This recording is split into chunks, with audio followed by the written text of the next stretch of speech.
Hi, it's Sandra. Welcome to another episode of Asexualized, My Asexual Life. This is the place to be for education about asexuality, all things asexual, and I share my own asexual life journey in order to help you in yours.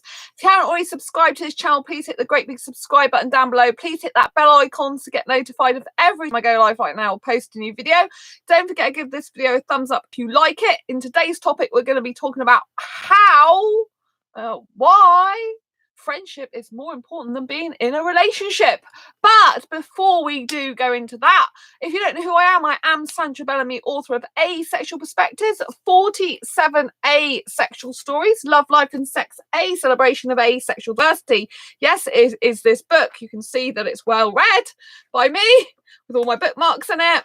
So yeah, that's 47 real life asexual stories, and just to let you know, each person has their own stories. It's very, very easy to read if you're a very slow reader, because you only have to read one story at a time if you want.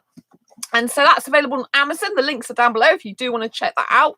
And also, I'm the founder of asexualise.com, which is a blog for asexuals, and asexualizeacademy.com, which is got the world's first online training centre for asexuals. Yes, it's got the world's first online training course as well.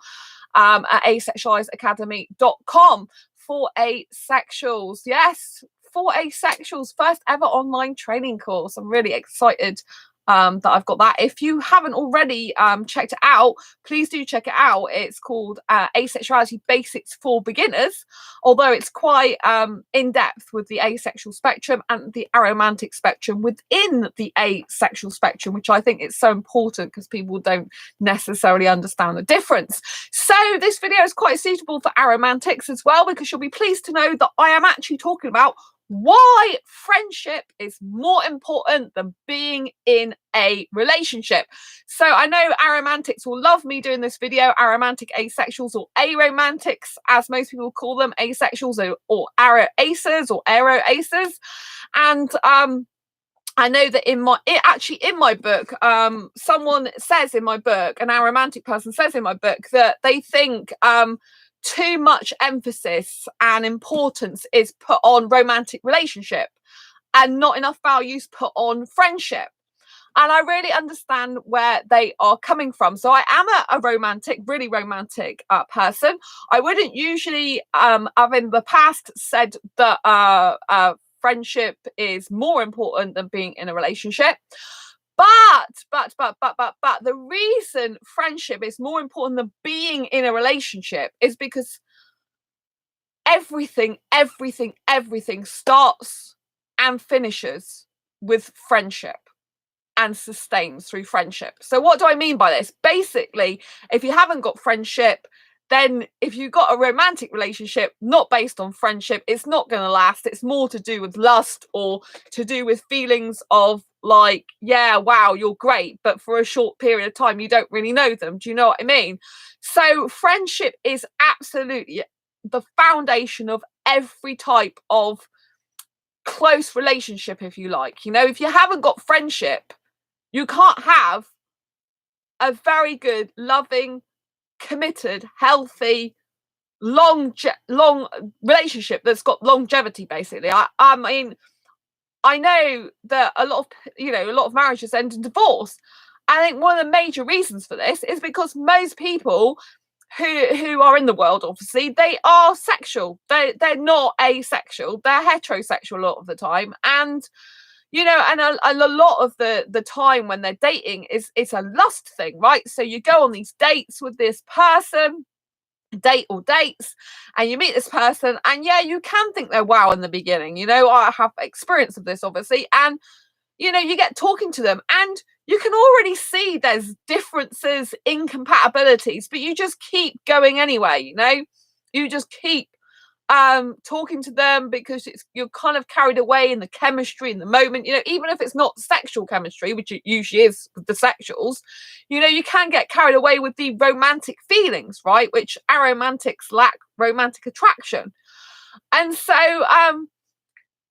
that type of relationship is not going to be sustainable. If you have dates with people and you realize very soon on that there's incompatibilities between you and that person, but you overlook them because you like the idea of being in a relationship, that is going to go downhill. That's not sustainable long term. Well, it might be sustainable for a number of years, but it's not going to be a healthy, loving, secure relationship, right? Everything is based on friendship. A friendship, for me, is far more important than a relationship, in the sense that everything stems from friendship. If I don't have friendship, then there is going to be no serious committed relationship. And I value my friends so dearly, right? Friendship is so amazing, right? I've learned through having asexual friends, and even my best female friend who's not asexual, that friends will last forever if they're the right friends, or if you're like, for however long you can sustain that for, if it's a good fit for you. Obviously, some friends, people change, sometimes they will go and come from your life, but in the main, I would say friends, real true friends, stick around forever, or for years after years after years. Whereas a relationship, if that breaks down and you can't physically be together in a relationship, that usually ends. That's the end of it a lot of the time. Some people still stay friends with their exes, but not that many successfully, I don't think, right? So, I think friendship is more valuable, in the sense it's better to have friendships because they are sustainable over long periods of time. You can be there for each other. You have less expectations, I think, from friendships than you do in relationships. Like, myself, I have less expectations about friendships than I do when I'm in the relationship.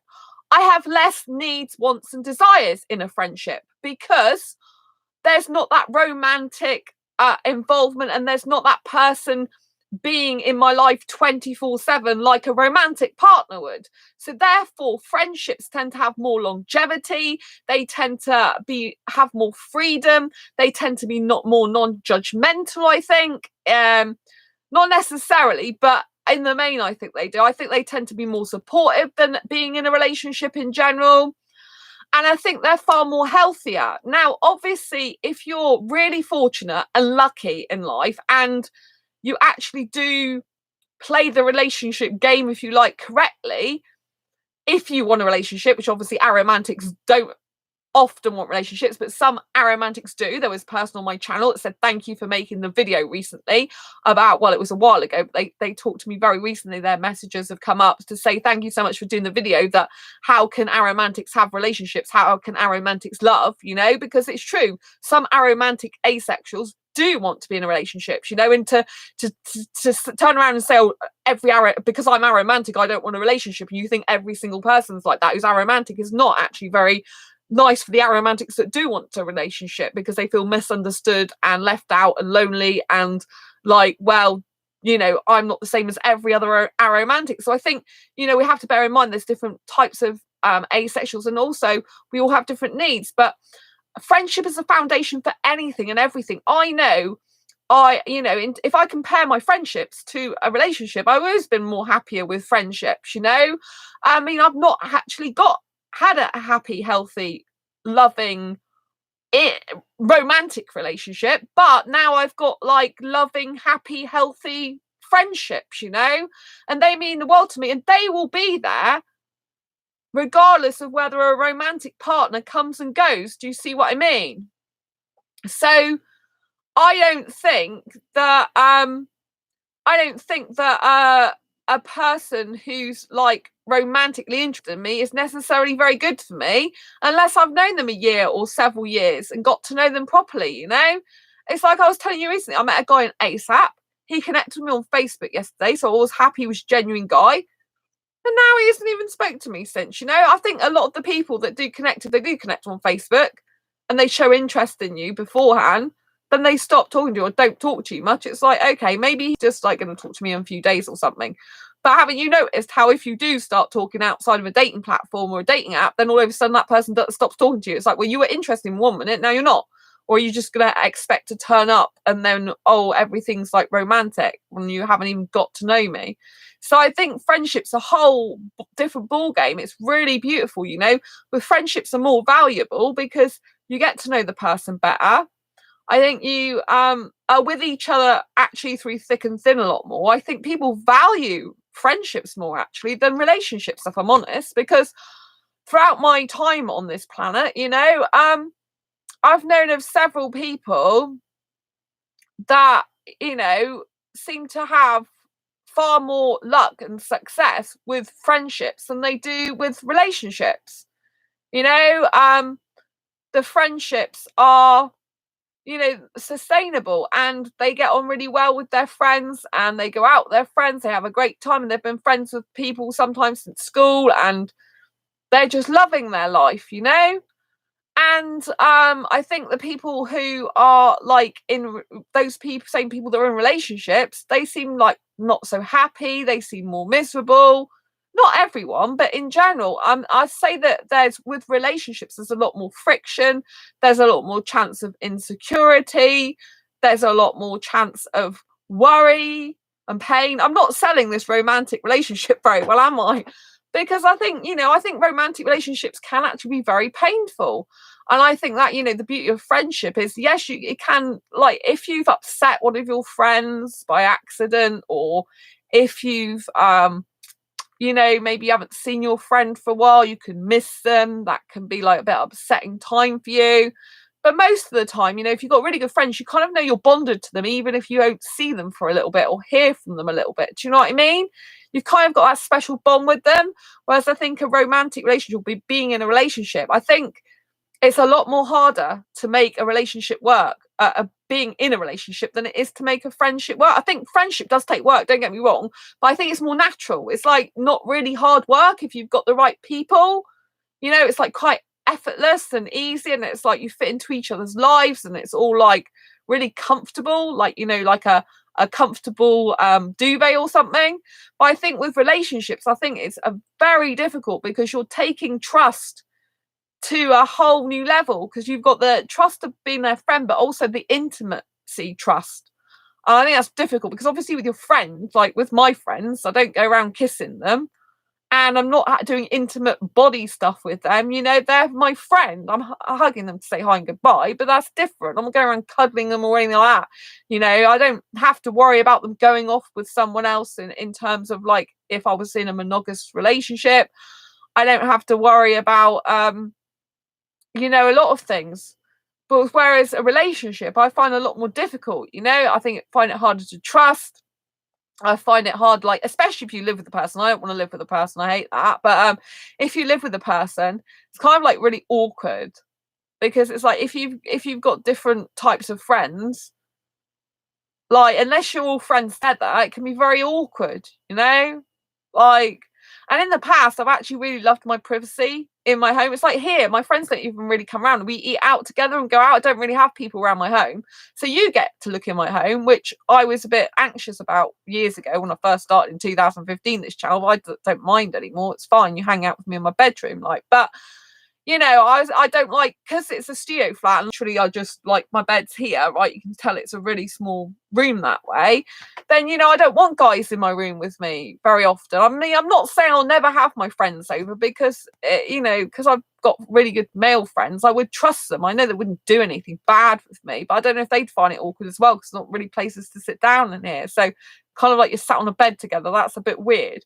But I'm not saying it will never happen that I have my friends around here. But in general, I don't have friends over. I don't need to have them in my home. And I just find the friendship like a lot more easygoing. I don't worry very much. And if I do, then I'll talk to them about it, And I think when you talk to a friend about your feelings, if you're maybe a little bit insecure, or maybe a little bit worried about the friendship, or maybe a little bit concerned, I think you can discuss it, and in a caring, loving way.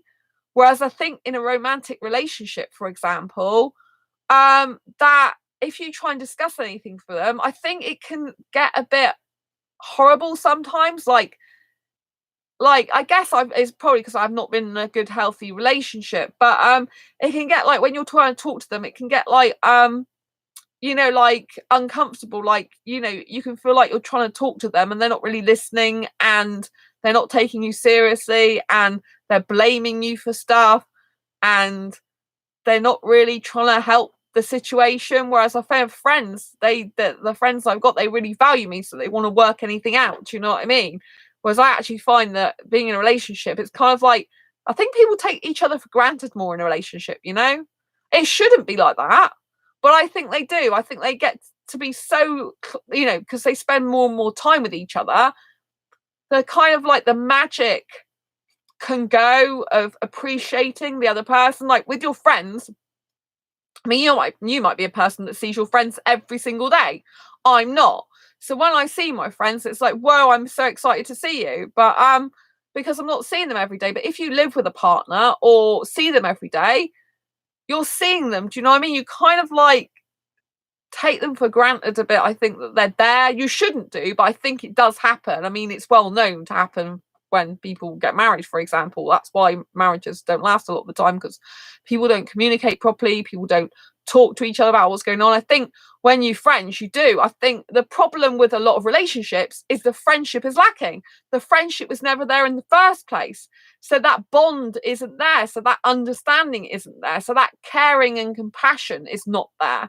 You know, but it should be. And that you can only have a good, long-lasting, loving, healthy relationship if friendship is the sole foundation in the first place, which means really you have to be in a relationship in the future with someone you're friends with for a long time. Ideally, that's what you need, because if you jump into a relationship with someone who you don't need, you don't need, you're just, wow, it just doesn't bear thinking about, really, does it? You know, if you end up in a relationship with someone and you haven't got the friendship there, I'm trying to say that, you know, it can be very uncomfortable. And yeah, I can think it can be a lot more unhealthy, and that's not good. I think friendship is so valuable because friendship's like your permanent ally, your permanent asset, your permanent miracle, your permanent advantage, your permanent, it's like a pro of life. Do you know what I mean? If you've got good friends, it's like a huge benefit of living. Do you know what I mean? Like, obviously it's good to be happy within yourself for life, but I think if you've got friends, it makes it even more worthwhile, even more exciting and passionate to be in. And there's none of this worry and concern. Whereas I feel that in my experience of relationships, there's a lot more worry, concern, anxiety, stress, fret, and drama, you know? And it's like, I think friends like, I don't know, friends like, how can I put it? Friends kind of like work with each other more, I think, because they don't want to lose the friendship. I think a lot more people value friends than actually being in a relationship, but they don't say they do. Because when it comes down to it, most of the people I've known, they can have friends for years and years and years, but yet they might have a partner different partner every year, or, you know, like be in a relationship 3 months, out of a relationship, in a relationship, out of a relationship, whereas they might have the same friends for years. So obviously they're better at being friends than they are being in a relationship. And that's because really I don't think they're that great friends with the person in the first place relationship, or if they are, they're just not that compatible to spend all that time together in that scenario. So for example, if you imagine you've got a friend who you really love and adore as a friend, but if you imagine actually spending 24/7 with that person, day in, day out, in a different way, then if you're different types of personalities, you might just not get on. Whereas because you're not seeing each other that much, you have can do your own thing, and spending time doing things with them is complementary to both of you for a specific amount of time. For example, I'm an extrovert, right? And I don't mind being with an introvert if they also want to go out, which a lot of introverts, you know, they tend to stay at home a lot. But I stay at home a lot because I do my computer work. I'm on the internet a lot. I don't actually go out that much. So I'm kind of an extrovert with introvert tendencies, but I am overall definitely an extrovert. And ambivert would suit me, I think, you know, or an extrovert. But an ambivert is someone who's like in between introvert and extrovert, so they can like staying in or like going out. So that would kind of probably suit me. But an introverted person who for example doesn't you know, like gets low on energy from a lot of conversation, Like, because I love to talk, that's part of my personality. That's me being bubbly, lively, energetic. That is who I am. If the person I was in a relationship with felt drained by me talking a lot, that would be a really unhealthy relationship to be in, because I would not be able to be myself, and I wouldn't be being loved for who I was. And they would feel like mentally and emotionally drained, and they couldn't tell me because they're worried about hurting my feelings. And you know, they need their own space because that's healthy for them, and they don't need someone talking all the time. So do you see what I mean? That wouldn't go together. But if I had an introverted friend, which I've got a lot of introverted friends, because obviously a lot of asexuals are introverted, if we see each other once every few weeks or few months, you know, I'm not spending 24/7 with that person, then it should be fine for them. And if it's not, you know, if they're having like a time that they need to themselves, then they would usually say, do you know what I mean? So it's kind of like, and there's no worries there. But I think it's very different when you get in a relationship. That's why it's really, really, really, really, really super important to make sure that if you do want a relationship, no matter where you are on the asexual spectrum, that you please make sure that you're highly compatible with each other in the first place, as in like hobbies, interests, but personality wise, like, you know, like introvert, extrovert, I've just explained, like, you know, like you're like, do they, for example, like, I don't know, do they like to play video games all day and you can't stand video games? If you go to live with that person, just imagine that. You're going to be subjected to days and days and weeks and months of something you hate. Do you see what I mean? My ex did used to play video games and I didn't. Like, you know, I don't play video games, but he didn't live with me, you know? So he could play video games when he was at his, and then when he was with me, usually, you know, we watched movies or whatever. Do you know what I mean? So I think living separately is very beneficial, actually. But, you know, not everyone wants to live separately. Most people in a relationship do not want to live separately like I do. So I think, you know, that overall the friendships are much more stable than being in a relationship. I think friendships are more for life.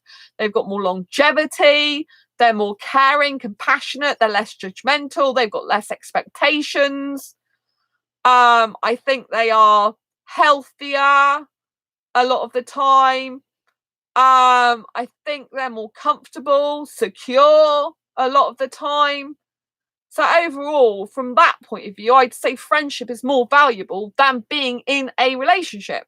However, if you happen to be one of the majorly fortunate people, which hopefully a lot of us will become, to meet the person who's like our bestest friend in the world, who we get on really well with and want to spend a lot of time with, and the more we spend time with them, the more happier we are feeling, and we really get on well in each other's space. We're really caring and loving, and we feel enhanced by that person because we've got this awesome friendship with them, and it's like amazing. And then, you know, when we do spend, like, maybe you spend a week or two, maybe you go away with them as a friend abroad or something, or maybe you just spend a lot of long periods of time together at a time, and you find that actually that when you're together, it just makes your friendship even better. But you start maybe wanting a relationship with that person.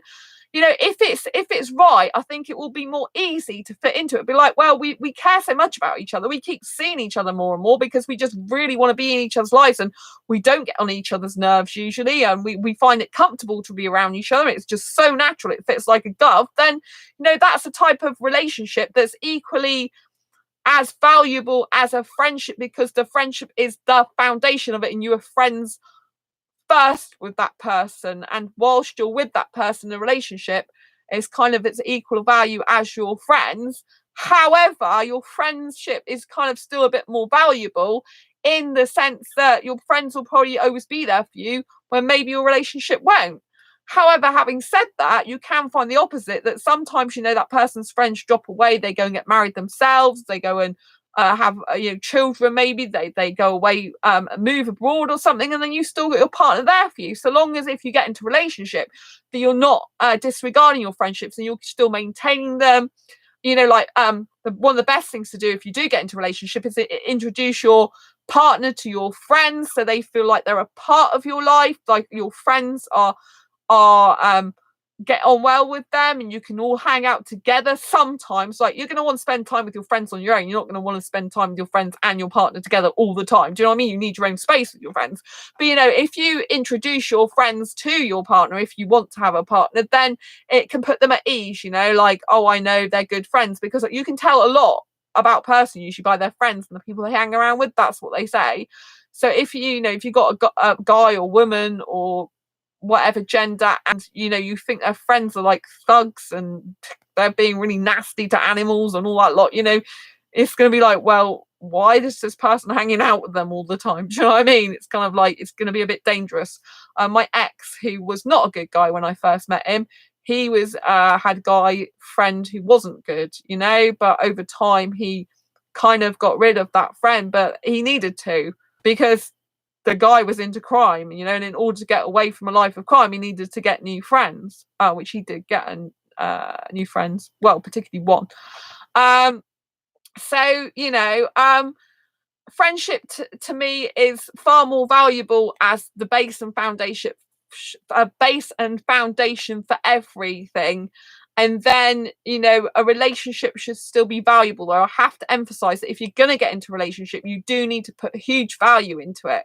You know, that one of the reasons that relationships fail so much, like I said, is because people get so comfortable with their partner that they don't value them anymore. It's kind of like they take them for granted, and they're like, oh, you'll always be there because I'm here with you. You know, we're in a relationship now, we can't get out of it, type thing. It's like, no, either partner can decide to leave if they wish to, if the other person is treating them like dirt, right? Don't be an idiot. Don't be nasty. Treat each other with respect, kindness, and love. And if you can't do that, don't be in a relationship in the first place, you know? Anyway, I hope you found this video useful, helpful, insightful in some way. Please give this video a thumbs up if you liked it. I think it's been a very different video tonight with, you know, me putting a lot of emphasis on friendships, which I know is very relevant to aromantic asexuals in particular, which a lot of the most population of asexuals are aromantic. But if you've liked it anyway, please give this video a thumbs up. I have to let you know that tomorrow, and we're now on, what is it, the 11th of April 2019 when I'm recording this. Tomorrow is my best female friend's birthday. She's older than me, quite a few years older. She's 50, and she's having a massive birthday party tomorrow, and she's booked me into a hotel. I think it's 4 stars. She's paid for it. So as you know, I cannot no longer live stream from a mobile device thanks to YouTube. I can't do it until I reach 1,000 subscribers. So if you're watching this now, please subscribe, because until I got 1,000 subscribers, I can no longer stream on a mobile device, not my phone, not an iPad. I don't have a laptop. I only have a desktop. So for the next 2 days, I won't be able to do my live streams. Like, you know, I've been doing them on this channel non-stop since the 1st of July last year, apart from when my friend, who I'm seeing tomorrow, did get rushed into hospital last year with septicemia. Thank God she lived. She was in a very bad way. So that was the only time I didn't actually live stream in all this time since the 1st of July last year. But I would love to live stream every single day, as you know, but I can't when I'm out and about. You know, when I'm out for my birthday, I can't either, because, you know, I'm not allowed to anymore. I can't take this big 27-inch desktop with me, you know, like to a massive party and jump up and down with it. I can't do that, you know. So I'm really sorry that I'm not going to be able to live stream for a couple of days, but it'd be really good for me to have a holiday that my friends basically pay for. So I'll be all, we're there all for our birthday party. She's having a band there. She's having lots of entertainment on. It's going to be amazing. And then the day after, I'm with her as well. We should be going to play crazy golf and do other stuff. So I'm going to spend 2 days with my friend, which is out of my city. And I'm just going to enjoy it. It's going to be like a holiday, 2-day holiday for me. First time I've been away since the UK Asexuality conference. First time I've stayed away since then, which is 8th of July last year. So it's been a long time. So, you know, I usually post about, I live stream every day, and I usually do. But now, thanks to YouTube, until I get 1,000 subscribers, I cannot actually live stream from a mobile device. So you can tell friendship to me is so important. I thought it's really important to bring that up as well, because, you know, your friends don't just have to be asexual. They can be, you know, heterosexual. My female friend, she's heterosexual. She does like sex. Her other best friend, who I know and I get on really well with, she is highly sexual person. I mean, so sexual, right? She has sex with a lot of guys. She's like a sexual cougar. I'm asexual cougar. I'm not interested in having sex with young guys. She's a sexual cougar, right? And she, you know, like her friend is more sexual than she is. And so, you know, it's important to know that, you know, you don't just have to have asexual friends, you can have a variety. But obviously it's nice to have asexual friends as well. It's so important and so valuable because you can have someone to relate to, yeah, who's like yourself. You know, since I've had my asexual friends, my two best asexual friends, I'm going out with on my birthday, as I told you yesterday, I think it was, on the 24th of April. My best friend, my female friend, tomorrow's birthday, and then my own birthday's 12 days afterwards. So we're quite close, but different ages. And so my two best asexual friends I'll be seeing on my birthday, going to Breen theme park. Lots of rides there. It's going to be amazing.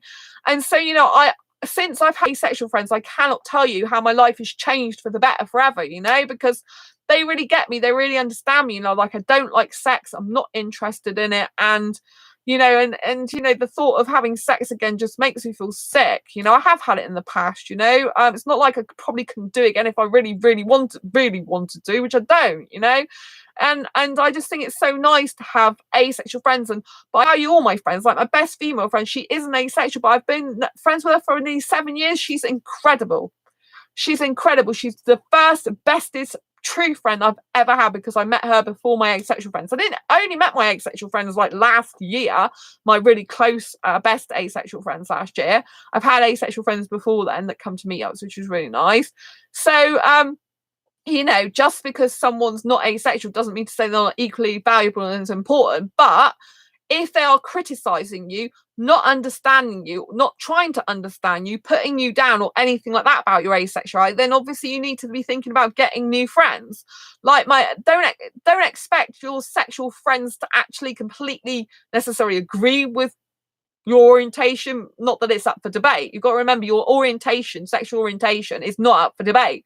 But if they don't accept it in and of themselves, that's up to them, so long as they don't be horrible to you about it or nasty or make you feel uncomfortable about being who you are. Yeah. And you know, it's equally important that we do respect the fact that, you know, some people do enjoy and love sex. It's a very big part of their life. I think having sexual friends does help. In some cases, it helps to keep life real, as in, you know, I like to live in my own little world of ace, right? I like to live in my own world of quirky. I like to live in my own life, my own little bubble, as it were. But obviously, I'm aware that most of the population is sexual and heterosexual the majority of the time. So I think, you know, like having heterosexual friends does keep it real.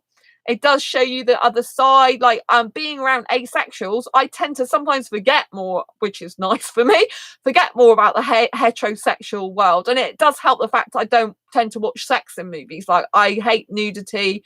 I can't stand sex scenes. So I try and avoid all movies with that in it. I don't watch TV. So I do, you know, like really sort of like cut out a lot of possibilities of me being around sex and nudity, which is great. And when I have my asexual friends and like when I talk to them, it literally is like it's our own little world, and I absolutely adore that. But there's still benefit in having sexual friends as well, because obviously, you know, like asexuals are few and far between, right? The ones we get, we really value if they're really good friends to us and we're really good friends to them. But obviously, you know, like if you cut out all the sexuals in the world, never be friends with them, you know, you're missing out on opportunities just because their orientation's different to you. Doesn't mean to say they can't still be really good friends to you and loving and kind and giving and sharing, you know. And it's just different needs you have, and you just have to realize that, you know, like I don't have my problem with my friend enjoying sex. You know, she, you know, if she gets the right guy, she really likes it. And she can talk to me about that. You know, my friend has been a bit uncomfortable with my asexuality. She hasn't said that, but I can tell by her action. But she's got more used to it now. But whether she's used to it or not, I just talk and be myself, you know, and she, you know, gradually accepts it more and more, you know. She's never ever said she doesn't accept it. She's always supported me. She's always said, you know, like when I went to the UK Asexuality Conference, she said, I know you'll do great and fantastic when I was speaking. You know, she's always actually supported me. I just know when I've talked about it a little bit, she kind of changed the subject very quickly a lot. So, you know, I can tell it makes her a little bit uncomfortable.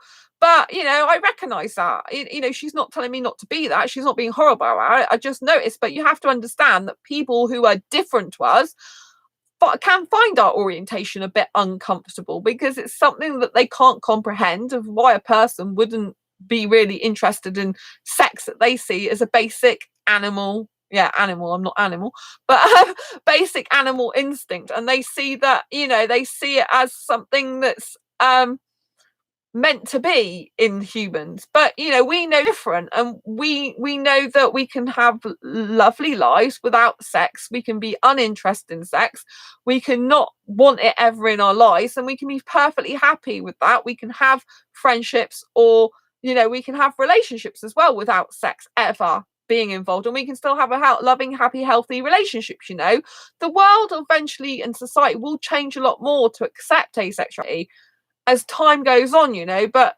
it's not going to be overnight fix, unfortunately. So that's why it's important that, thank you everyone who supported me and supports me on this channel, because the more people that get eyeballs on these videos about asexuality, the more people come across it, the more people are like, oh, asexuality is a real thing. It's like, there's someone talking about it, she's asexual, do you know what I mean? And there's other videos, it's good to have support. It's good to have people supporting this channel and telling me that my videos are helping. I was really happy that one of my aromantic videos was helping recently. I'm really happy about that. I try to be inclusive and include everyone in the different parts of the asexual spectrum, so I do videos for different types of asexuals in this channel.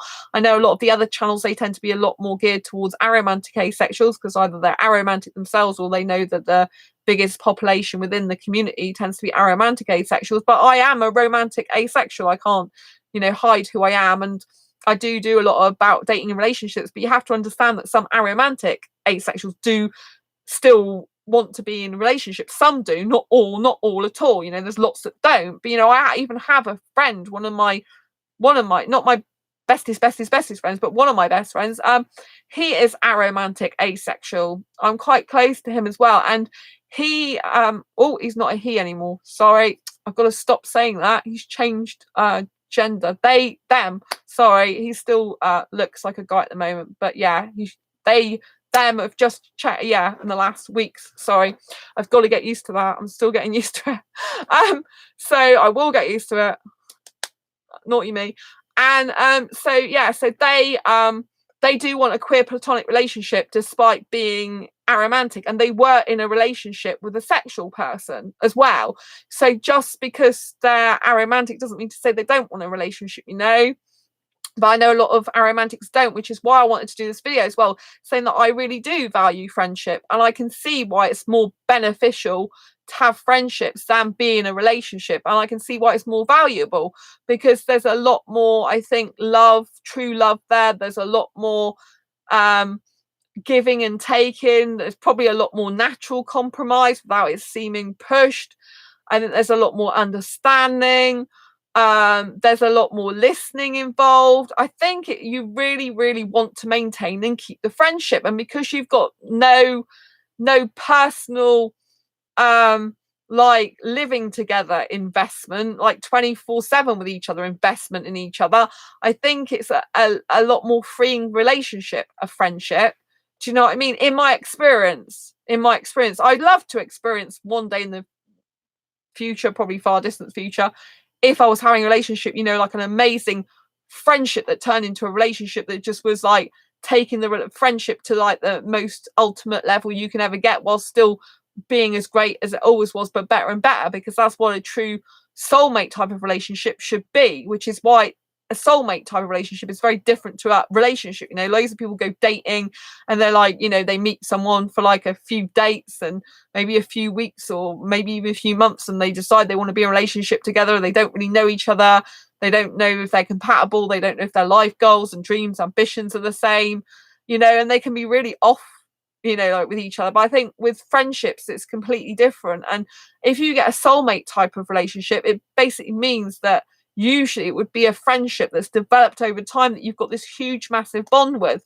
And that is why it's so important to have a best friend become your partner if you're going to have a partner and be in a relationship, because that bond is usually watertight. Like, it doesn't matter who comes in, what other friends they get, you know that you're bonded. That's what happens with me, with my friends. I know it doesn't matter what other friends come their way, they will always have this bond with me. Doesn't mean to say they're not bonded to other people, but they have this one uniquely with me. And that is beautiful because it means I'm not insecure. I'm happy. I'm not saying I never get insecure, but in the main I don't, you know. And you know, usually I don't get insecure, not like I would in a relationship. And you know, like, we're watertight, you know, and it's like I trust them, you know, like my best friends I really trust in my life, really. And to look after me, you know, even though they're not my boyfriend, my two best friends are male asexuals. You know, like, obviously I got my female best friend I'm seeing tomorrow is not asexual, but my two best asexual friends are both guys. But you know, like, I love them to bits as my friend, and I feel they love me as a friend, you know, and I know that they'd always take care of me and make sure I'm safe, like if I was out with them, even though I'm probably maybe even more stronger than them to look after them in a way, because I've got more life experience and I'm really strong with boundaries and looking after people and taking care of everyone and make sure people's safe. But I know that they would always keep me safe as well, even though I think I've got more experience of keeping myself safe and keeping people safe and looking after people, because I just do in my life, I think. But I just really trust them like that, you know, which I haven't had in the past. I've never been able to totally 100% trust my exes, any of them, you know, in relationships. I haven't really had a good relationship, so it doesn't help. But you know, I think that you can only have a really, really loving, long-lasting, healthy, happy relationship with someone you've been friends with for a very long period of time to get that deep soulmate connection, which is what you want. You want that bond, because if you've got the friendship there and you've got this bond and you know nothing can break it, you're not going to freak out when they go around seeing their friends, worry that they're liking their friends more than spending time with you, or worrying that they fancy their friends and stuff like that. Just because they're asexual doesn't mean to say they can't get emotionally bonded to other people. But I think if you've got a really strong foundation of friendship there, and it's like a rock, then it doesn't matter if they get tons of friends, because you still gonna have this super special bond with them. And I think that's the way it has to be in a good, healthy, happy, loving relationship, that you're so secure with that person in the friendship and the relationship friendship, that you're so secure with them and you're so, you know, like, trusting them, that you know that if they go out with their friends or whatever they do, they'll always come back to you. You know, they'll never leave you.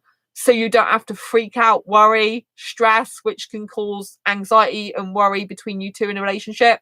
So, you know, if I ever do get into a relationship, I want it to be with someone who does end up being my best friend. You know, maybe I probably haven't met the person yet because my two best friends will be not romantically compatible. So you know, most likely I haven't met the person to go and be in a relationship with, romantic relationship with. I don't think any of the foreign guys, well, the ones I'm talking to, they don't even live in this country at the moment. So, and I haven't met any foreign guys in this country suitable for me. So yeah, but you know, unless I get that really strong foundation, it's never going to work. I'm going to be like, they're going to be, you know, not secure. I'm going to be not secure, and it's going to be awkward. You know, even though I might feel romantic attraction, I might kiss them, want to be with them, it's not going to last. It's going to be one of those awkward relationships that's untrusting, insecure, and not healthy. You know, the only way you can have a loving, lasting relationship is built on trust and the strong foundation of bonding. You know, you have to have that bond with them. And you know, like with my two best friends, I do have that bond with them. You know, I have really special bond with them, so that if they, you know, when they see other people, go to other meetups, see other friends, I'm not like thinking, oh, they're gonna like their friend better than me. No, because I know that they're uniquely bonded to me. They like me for who I am, despite the fact that obviously, of course, they can be bonded with other people too. It's natural, but I don't have a problem with that.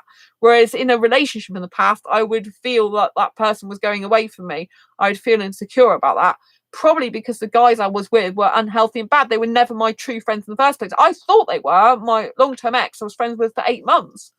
But when I got in a relationship with him, he just changed and he was more secretive and, well, not a nice person. So, you know, I think you've got to know someone for a lot longer than 8 months, really, is the moral to that story as well, you know. And I just think that friendship is amazing. You know, I'm so happy I've got good friends now, because when I was a child, I didn't have good friends. I had a very, very one way friendship with most of the friends. I didn't have many friends, to be honest. I had one friend pretty much most of the time, or no friends. I did have one friend in school, and then I wasn't friends with her later on. And then I had one friend that was outside of school who doesn't speak to me anymore these days, which is felt horrible because I met up with them again and they're brothers in a band and they added me to Facebook and then shortly afterwards stopped adding me and don't speak to me. I don't know if it's because I'm asexual, but I am who I am, so if they don't like me for who I am, it's a good job they don't speak to me anymore then, and that's all I can say. They still talk to my parents though, so it's a bit annoying, but yeah, that's the way it is, isn't it? People change. I think it's a reflection of them, I have to think, rather than myself, you know. And so you know, friendship is beautiful, and if you can get to have both asexual friends and people who are not asexual, then I think it's a good balance, you know. Because asexuals have a life of their own, you know. They might have to move to be with a partner, you know. I mean, one day one of my best friends, you know, might meet someone and they might have to move for them. I don't think they probably move from this country because I think they really like it in this country, so I think I'm quite fortunate like that. But you know, they might move much further away, or they might move countries, who knows. But you know, you always have to remember that with friends as well, that they, even though you love them dearly and they love you, they might move away because they do have their own life, you know. But I think if you gather a few really good close friends, then you kind of always got a few options there. And always, always, always, the best person to be friends with, you have to understand this, is yourself. Okay, so I haven't throughout this video talked about yourself and why friendship is so much more valuable than relationship. I have to say that the best type of friendship ever is within your own soul, because if you're not a best friend to yourself, yeah, if you start hating yourself and not liking your life, you'll never have a good life, right? I'm not financially where I need to be right now in my life. I'm working on that, but everything else in my life is beautiful. You know, I don't have an asexual partner. I would like a romantic partner, but at the moment, there's no one suitable for me anyway. And to go into a relationship with someone I don't even know would be a disaster. So I'm very fortunate. And I do love my single life. I'm actually very, very good at being single. I'm amazingly good at being single. Too good sometimes, you know. I'm so good at being single. I just nah. I think I'm better off staying on my own. And being friends with yourself is the most valuable gift you can ever give yourself, right? I'll tell you, I won't go into too much detail, but I unfortunately cut myself in the shower tonight, and it was difficult for me because I did it by accident and I was bleeding, and I'm like, oh my gosh. And I'm not good with blood. I'm really bad. I can't have blood tests usually. If I do, my mum has to come with me, even though theoretically in birth certificate age I shouldn't be having my mum with me. She usually has to come with me. Sometimes I'm nearly out of it for 2 hours, you know, when she's been with me before. Like, I'm no good with blood tests. 2 hours after blood test, I'm like, I'm no good. And if I see too much blood, it makes me feel faint and dizzy. Well, I was on my own in the shower and it wouldn't stop, and I saw it trickling down my leg, and I'm like, oh my God. And so I started to feel like the room started going grey, and I started to feel really ill. And I live on my own, right? So there's no one around, there's no one I can go to, right, to say, I mean, I live in the middle of a house, but you know, the other people are right at the other end. They can't hear me, and they wouldn't come in my flat anyway. We don't have that type of relationship where they run, you know. I'd have to literally scream the whole house down for them to hear me. You know, and you know, I'd have to crawl along the floor and open the door probably as well, because it's really well soundproofed, so they can't hear it anyway. So, you know, when you're on your own and you live on your own, it's really difficult, and all you can do is be a really good friend and coach to yourself. So I had to, like, I could see the room was starting to go grey. I could feel that I was starting to feel really dizzy. I was trying to, because basically, I don't know if you know, but I learned in science. So basically, your saliva has a thing called platelets in it, right? So if you're ever bleeding really a lot, you're supposed to use your saliva to lick the wound, right? I've done this. You'll probably be shocked now. I've done this with the guinea pig, right? When I had my chestnut alive, bless her heart, love her to bits, up there in heaven now. I cut her nail too short once because they were black nails. I hated doing her nails. I was so worried about it constantly. And I had to stick her toe with her nail in my mouth underneath my tongue so that the saliva would quickly stop it bleeding for her. I had to do that on more than one occasion. Me and my guinea pig had such a strong close relationship, literally, with her foot in my mouth. Most people wouldn't do that, but I know what to do, yeah?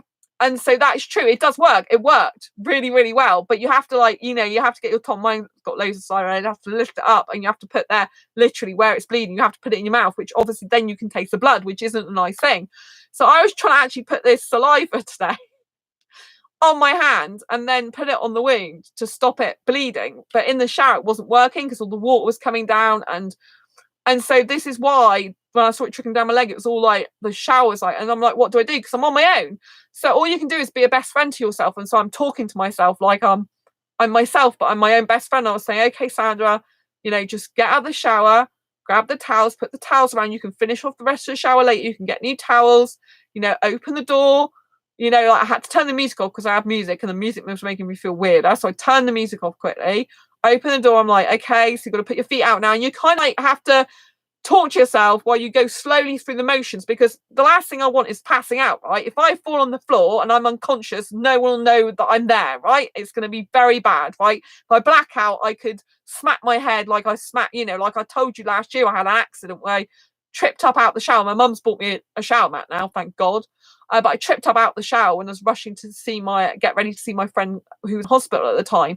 And so, you know, and I actually did hit my head then, but I wasn't unconscious. But, you know, I could easily get unconscious with things I could knock in my shower, like the door and stuff. And so I actually just talk to myself and say, look, you know, get out of the shower slowly, Sandra. You'll be okay. You know, you're all right. You will stop bleeding. You'll be okay. You know, I know I'm talking to myself going, but you know, like I'm being a friend to myself again, but I feel really ill. I feel so ill. My mouth, I can taste blood in it. I feel really sick. I feel so ill. You know, I feel so, and you're like, I'm like, calm, be calm, you know, you'll be fine. Trust me, you'll be fine.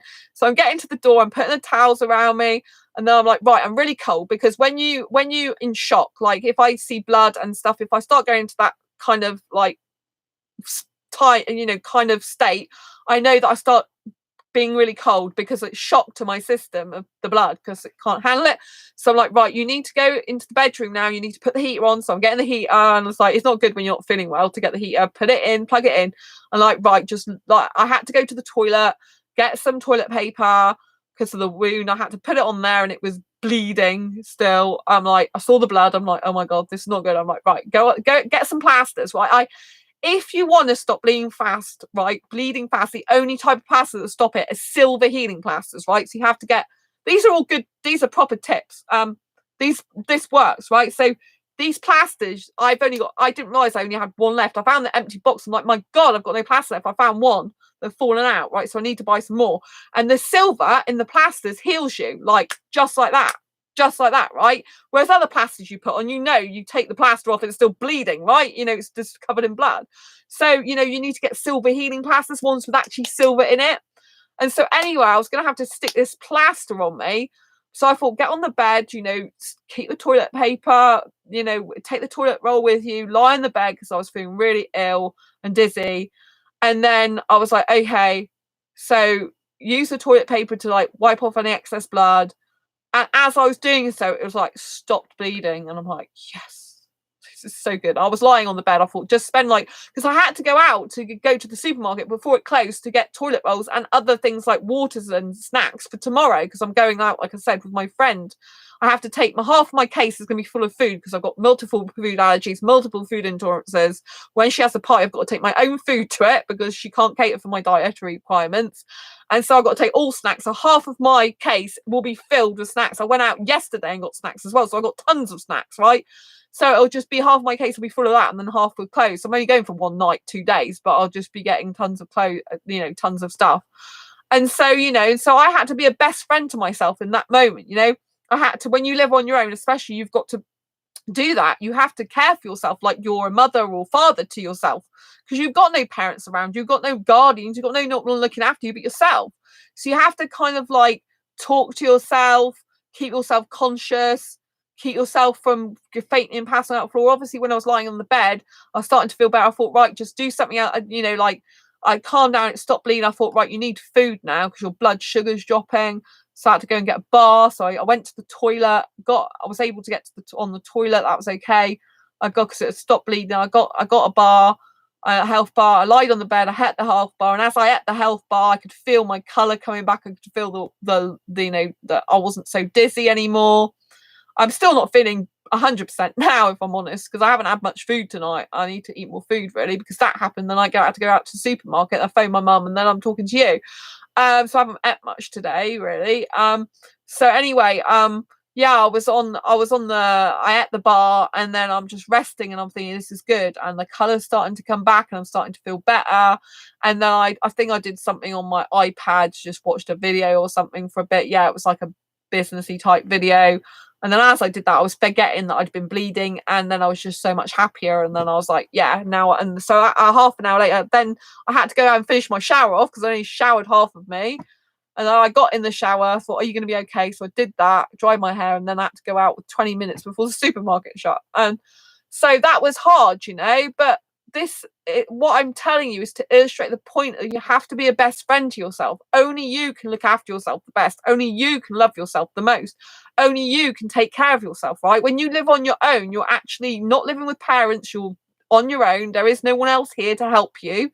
You have to be your best friend. You can't go around hating yourself or not liking yourself, because you need yourself, In situations like that, you need yourself, right? You have to protect yourself. You have to keep yourself alive, conscious, happy, healthy as much as possible, And I think that's one of the hardest things about being single and living on your own, if I'm honest, is the fact you have any help. Is the fact if something happened to you, I would literally have to scream the whole house down. And literally, this house is it's like a big Victorian house.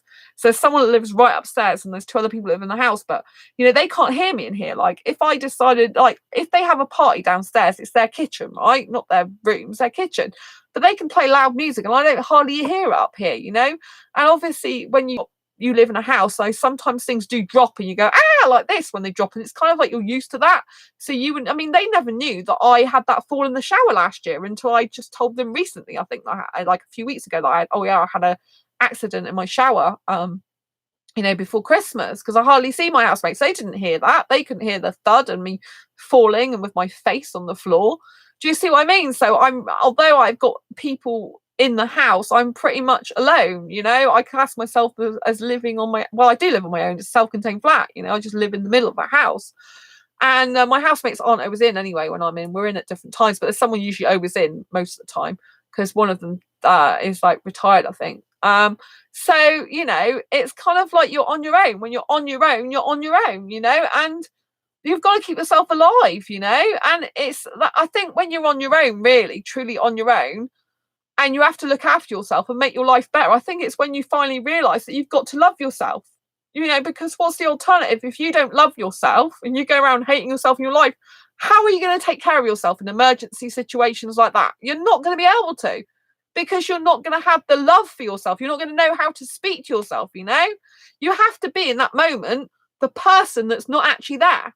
I had to be the person who, if I was talking to another friend or person in trouble, I would be telling them this. So I have to become that person to me. So it's like I'm me here, but I'm also me there. And I'm talking to myself, because I have to. And every day for positive thinking, you have to keep your mind positive. One of the hardest things in this world is keeping a positive mind. I have to go and tell myself, when I'm looking in the mirror, I tell myself I'm sexy. I know I'm asexual, but I tell yourself, you're damn hot and sexy, girl. When I'm naked and stuff, I don't like looking at other people naked. I'm not interested in nudity, but I've grown to really love my own body, which I didn't used to. I've never hated my body, but I didn't used to like it so much in the past. But, especially naked, I wasn't. But I've grown to love it, and I compliment myself. You're a damn sexy girl. You're really hot, and you're beautiful, because I like myself. I fancy myself. Why not?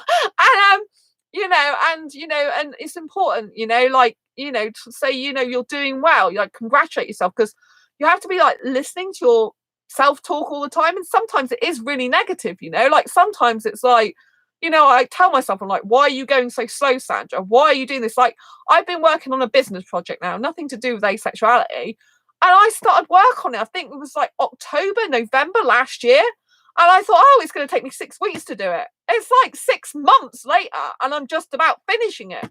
What I mean? That to me is very slow. However, I had the trauma with my guinea pig dying last year. That didn't help at all.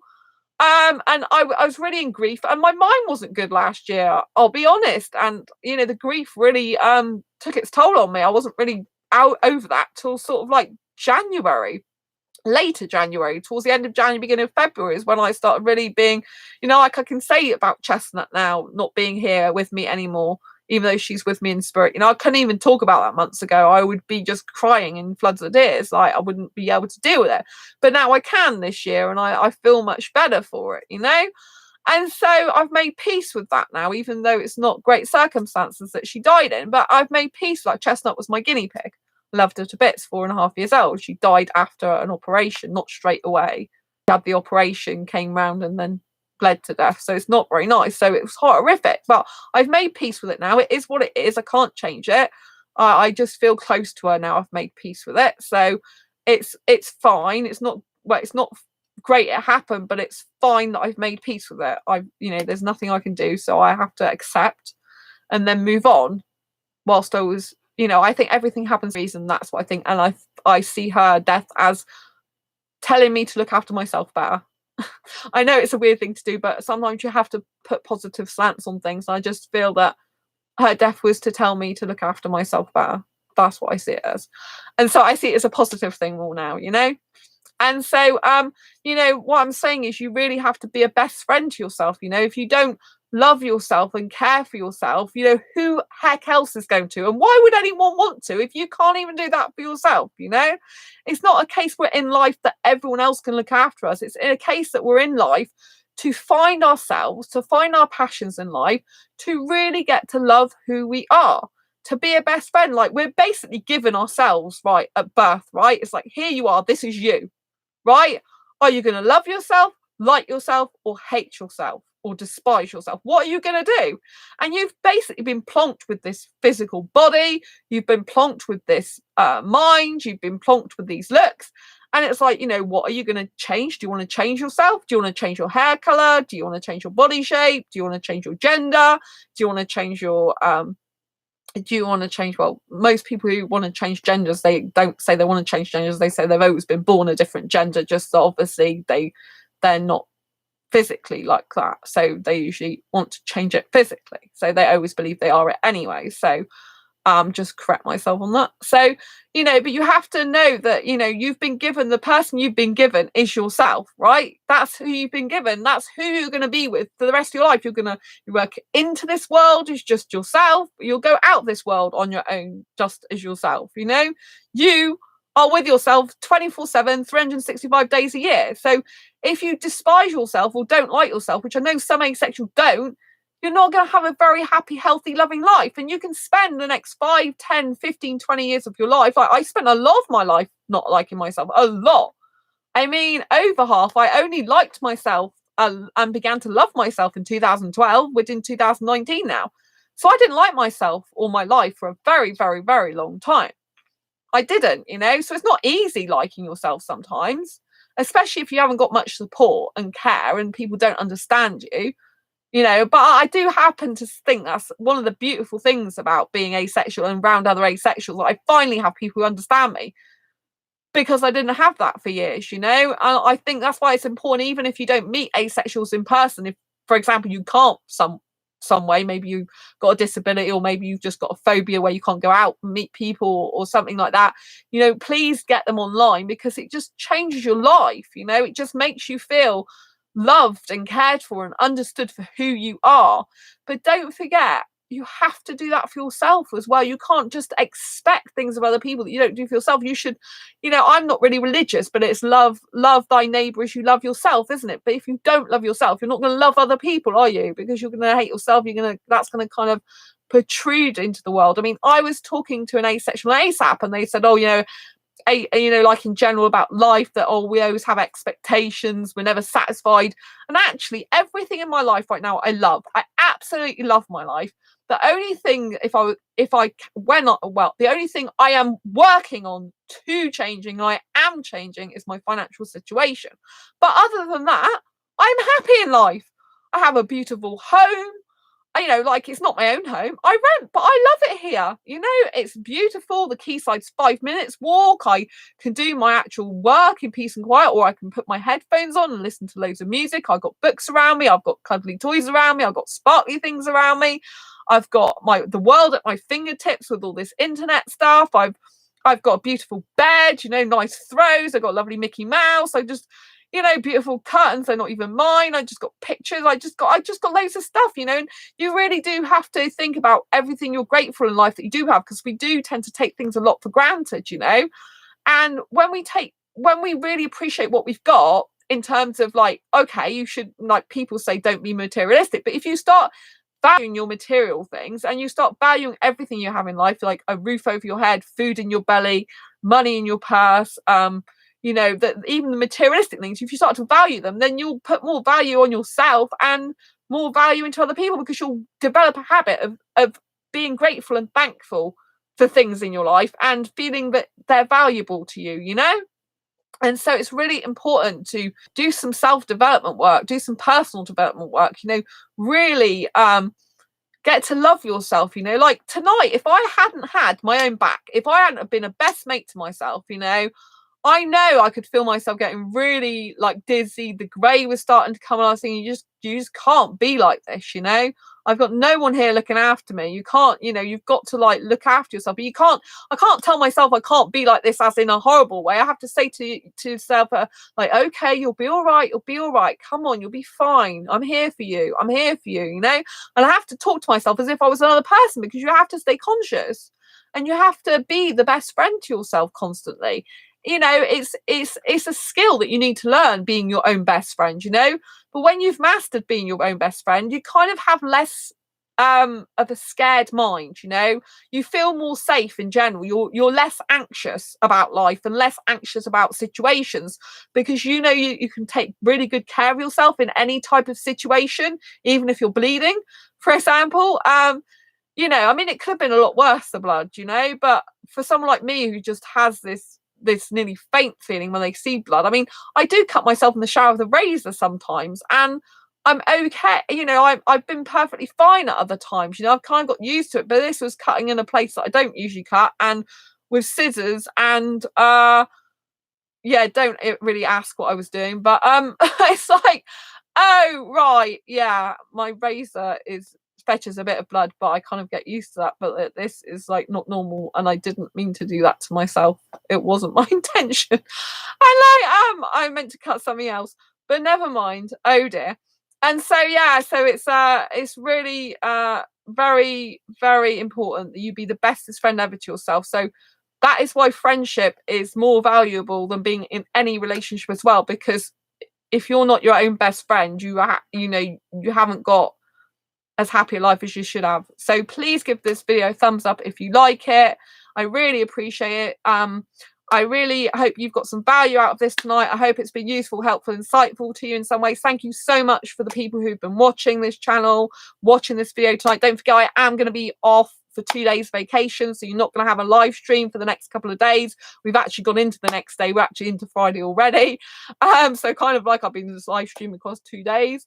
But yeah, I'm going to go now and say I love you. Have a beautiful weekend. I'm not going to see you Friday, Saturday. I love you to bits. Please give this video a thumbs up if you like it. This video is being filmed on the 11th of April 2019. Well, I've just gone into the 12th of April 2019, which is my friend's birthday today. So better get on and send her a quick message. I've got to do some packing because I've got to go away for 2 days. And so I'm going to love you and wish you a good couple of days. And sorry I'm not live streaming for the next 2 days, but I'll be back. And thanks for the thumbs up. I'll be back, and I'll miss you guys. Yeah, I'll really miss you doing this live stream, you know. I'll go out and have fun though, because it'd be nice to have a mini holiday. It'd be really lovely, and to see my best friend that I haven't seen for like 2 months, I think. So I'm really looking forward to it, and I value her friendship so much. And so I'll see you in a couple of days' time. So I'll be back on, when will that be? The 14th of April. I'll be back on the 14th of April 2019. So if you're watching this and it's, you know, after I've recorded it live, then you can make sure that you know that there'll be another video coming up. Anyway, I love you so much. Thank you for the thumbs up. Please subscribe if you haven't already. Hit that great subscribe button now, and there's a little bell icon. So if you hit that button, the bell icon, then you'll get notified of every time I go live like now or post a new video, which will be amazing if you do that. And if you've got multiple YouTube channels, please subscribe from the multiple channels so we can get this these subscribers you know, raised up, like more of them, because I need to get to 1,000 so I can start doing live streams, mobile live streams again, which means I can go out and about and show you what I do, not just in my home. So please do that. Share it with your friends, ask them to subscribe, you know, especially if they're asexual. Say, hey, this girl's asexual, she does some good videos. I don't expect people to watch every single video. I know you've got lives of your own, but if you get anything helpful out this, useful, insightful, you think any of the content is good whatsoever, it's always good to share it and give this video a thumbs up, and I really appreciate you and it. So until next time, embrace your quirky and each other's. I will see you in a couple of days on the next live stream, or it might be a video that I do in the future where if you're subscribed you'll see me then as well, but I will be back doing the live streams in 2 days time on the 14th of April 2019.